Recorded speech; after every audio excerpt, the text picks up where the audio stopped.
Okay, great problem, pretty basic. Jack, oh, sorry, it's not Jack, it's the number of jumping jacks. Okay, the function j of x equals 39x represents the number of jumping jacks represented by j of x. That gives you the number of jumping jacks that you can do in x minutes. So the independent variable is the number of minutes that you've been doing jumping jacks, and by multiplying that number of minutes that you can do it by 39, you will find out the total number of jumping jacks that you've done, j of x.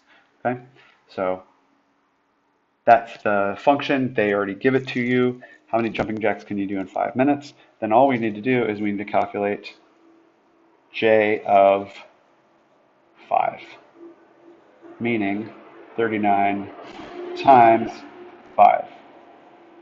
And j of 5, or the number of jumping jacks you do in 5 minutes, then becomes whatever you get, whatever you get when you do 39 times 5. What do we get there?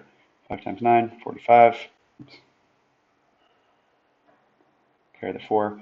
5 times 3 is 15, plus 4 is 19. And you could do 195 jumping jacks. Since you know what the variable represents, number of jumping jacks, j of 5, then you should have as an answer, you should write the units. 195 what? 195 jumping jacks.